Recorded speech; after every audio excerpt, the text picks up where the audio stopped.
Northwest DC while I'm doing this. You getting it done?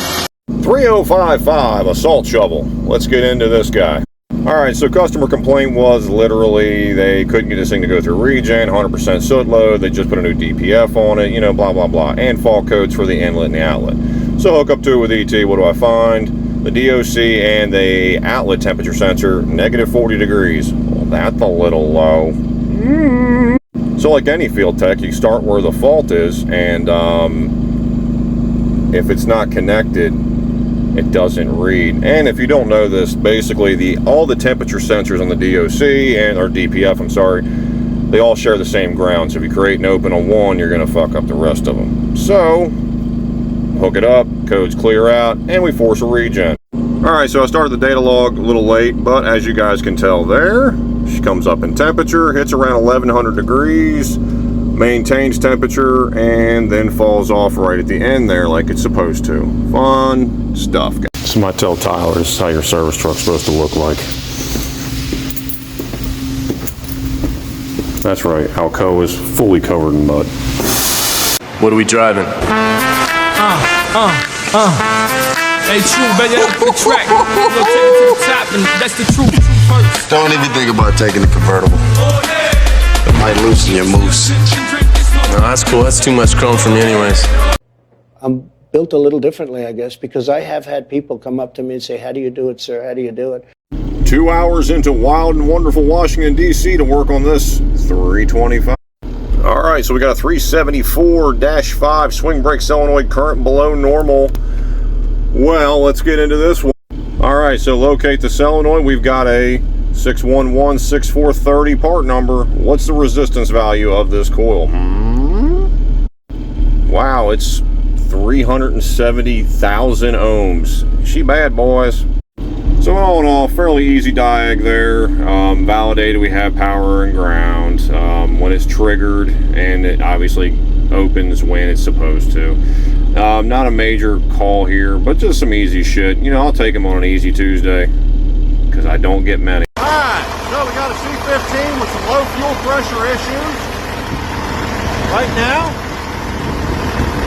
plumbed in right at the transfer pump. Almost 100 PSI. Restriction right here at the head. Let's take that off.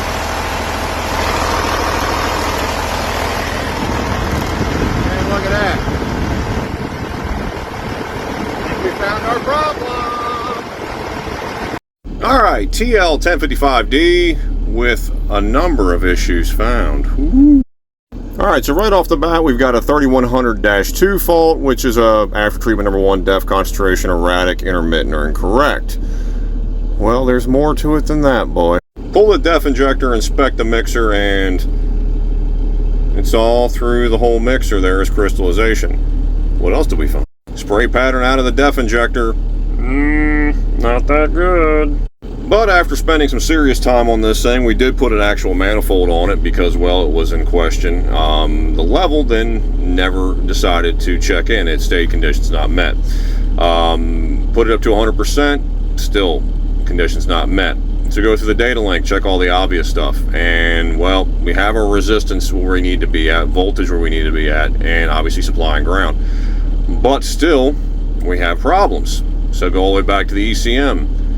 ECM's not happy. It was like 3.2 mega ohms of resistance instead of the traditional 60 ohms of resistance. And we find this. Alright, so Data Link C decided to get bent up on that here ladder clip right there. And was causing the data link to be, well, not necessarily shorted or open.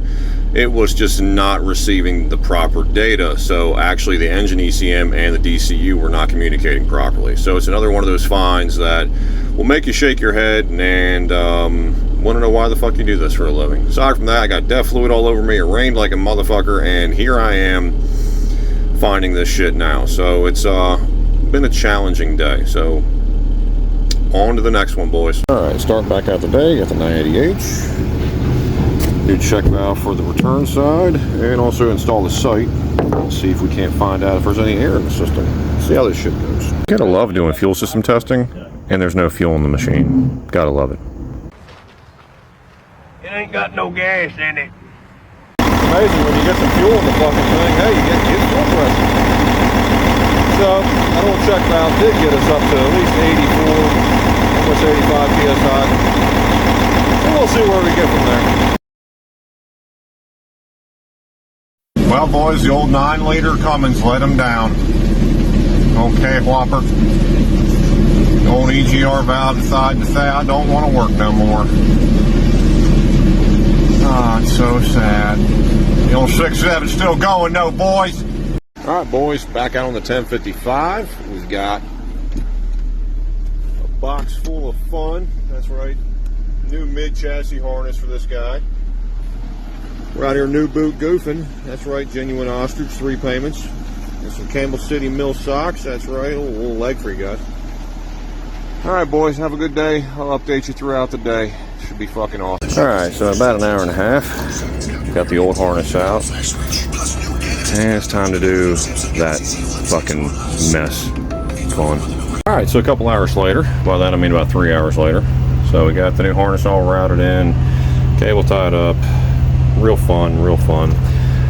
For anybody who has to do these, don't worry about that. That's a customer hack job that I had to fix correctly. But yet, for anybody who has to do these, definitely a purge. No big deal, right? Wrong-o. So the ones from factory use these pins right here, or sockets, I'm sorry. And, well, the new harness does not have that. It has a 2-pin Deutz.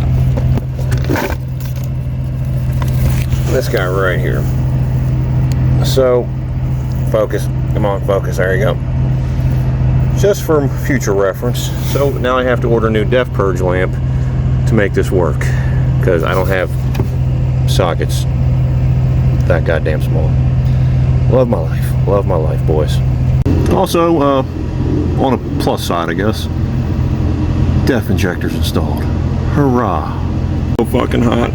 This is so fucking hot. On to Monday, boys. We're done when I say we're done.